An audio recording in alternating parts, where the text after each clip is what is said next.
आज मैं आपको लेके आया हूँ अद्वैत मायावती आश्रम।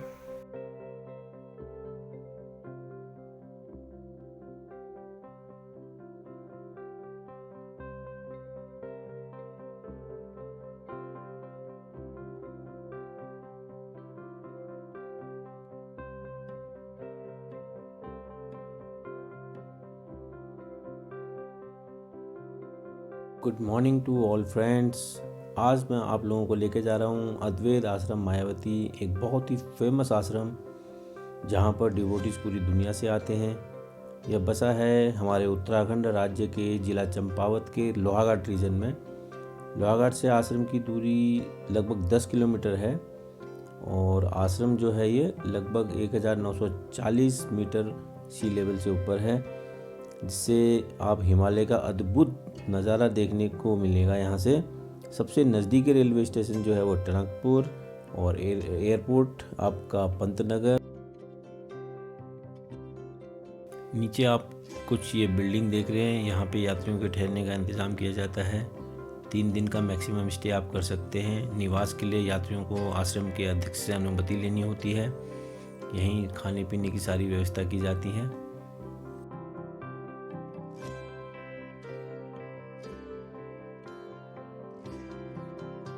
तो दोस्तों, हम लोग अब आश्रम के बहुत ही निकट आ चुके हैं। इसके फाउंडर्स के अगर नाम लें तो स्वामी विवेकानंद की मदद करी थी कप्तान जेम्स हेनरी सेवियर ने और उनकी वाइफ चार्ल्स एलिजाबेथ सेवियर ने। और इसमें उतना ही योगदान था स्वामी स्वरूपानंद महाराज जी का, जो कि प्रथम सन्यासी संपादक भी रहे। सभी दोस्तों को मेरा प्यार भरा नमस्कार। उम्मीद करता हूँ आप सभी लोग स्वस्थ होंगे, मस्त होंगे। आज मैं आपको लेके आया हूँ अद्वैत मायावती आश्रम। स्वामी विवेकानंद जी के द्वारा स्थापित करवाया गया था ये। इस व्लॉग के माध्यम से मायावती आश्रम के बारे में काफ़ी महत्वपूर्ण जानकारियाँ मैं आप लोगों के साथ शेयर करूँगा, ताकि इन फ्यूचर अगर आप यहाँ आने का प्लान करें तो आपको काफ़ी कन्वीनियंट रहेगा। तो इस वीडियो में आखिर तक बने रहें मेरे साथ में। यह आगे काफ़ी इंटरेस्टिंग होने वाला है, काफ़ी मोटिवेशनल होने वाला है वीडियो।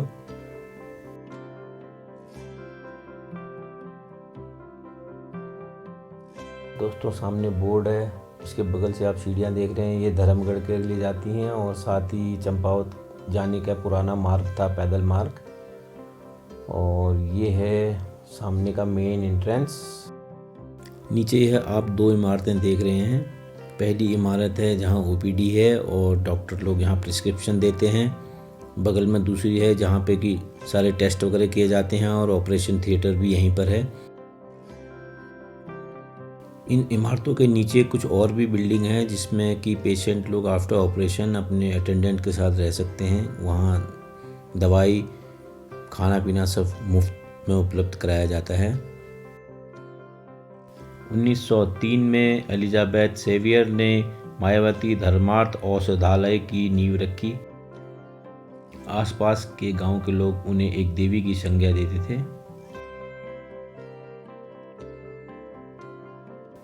आश्रम और अस्पताल से संबंधित कुछ ज़रूरी सूचनाएं दी गई हैं और कुछ निर्देश दिए गए हैं, तो इन्हें अवश्य पढ़ लें एक बार। आश्रम और अस्पताल के ज़रूरी निर्देशों के अलावा इसमें टाइमिंग भी दी गई है। आश्रम की जो टाइमिंग है वो 8 बजे से लेकर 11 बजे तक है, फिर उसके बाद में 3 से 5 तक है। गर्मियों में ये टाइमिंग बढ़ जाती है।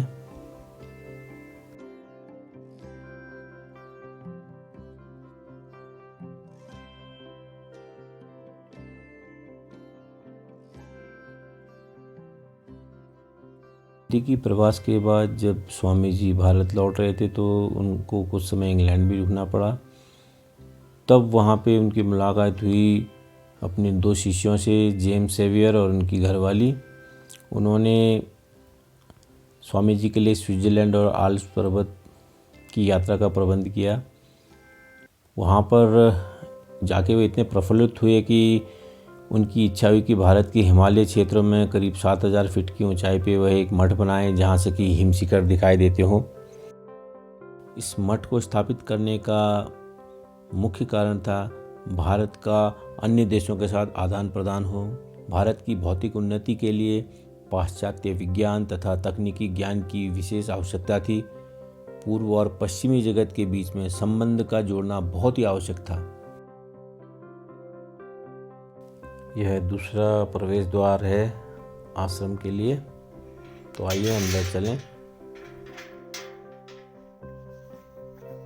रेनोवेशन के बाद में बिल्डिंग बहुत ही आकर्षक लग रही है। इस बिल्डिंग में आपको एक पुस्तकालय मिल जाएगा, जहां आपको बांग्ला और अंग्रेजी भाषा में अनगिनत पुस्तकें मिल जाएंगी। आप यहां से पुस्तक खरीद भी सकते हैं और अन्यथा आप यहां से पुस्तक लेके रीडिंग रूम में जाके पढ़ाई भी कर सकते हैं। यह आपका रीडिंग रूम, और इसी बिल्डिंग में स्वामियों के रहने के लिए मठ का भी व्यवस्था की गई है।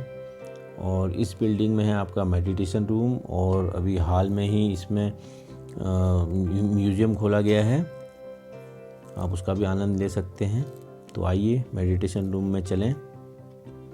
तो ये है कुछ अंदर से मेडिटेशन रूम। नीचे बहुत ही बढ़िया कारपेटिंग की गई है। अगर आप नीचे नहीं बैठ सकते तो ऊपर बैठने का भी इंतज़ाम है। तो हमने भी कुछ समय यहाँ बैठ के मेडिटेशन किया, बहुत ही शांति का अनुभव हुआ।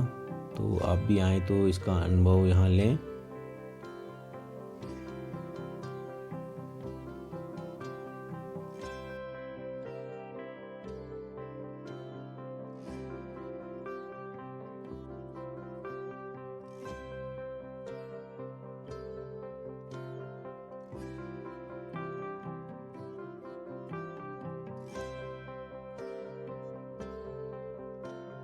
तो आइए मेडिटेशन के बाद अब चलते हैं म्यूज़ियम की तरफ। ये है यहाँ का म्यूज़ियम या संग्रहालय आप कह लीजिए। बहुत ही आकर्षक इसको नया लुक दिया गया है।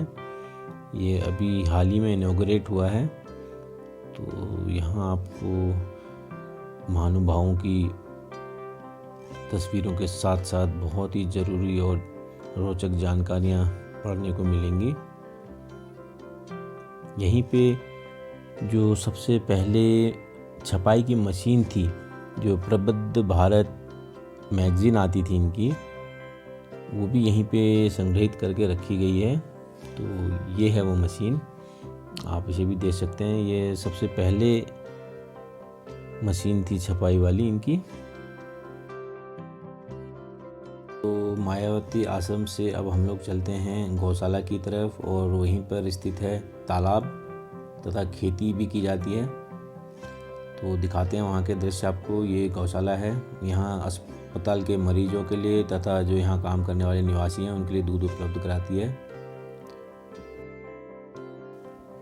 यहाँ पर खेती भी काफ़ी बड़े लेवल पे की जाती है। काफ़ी कामगार रखे गए हैं यहाँ पे। स्थानीय लोगों के रोज़गार के लिए भी बहुत ही बढ़िया रहा है यह आश्रम।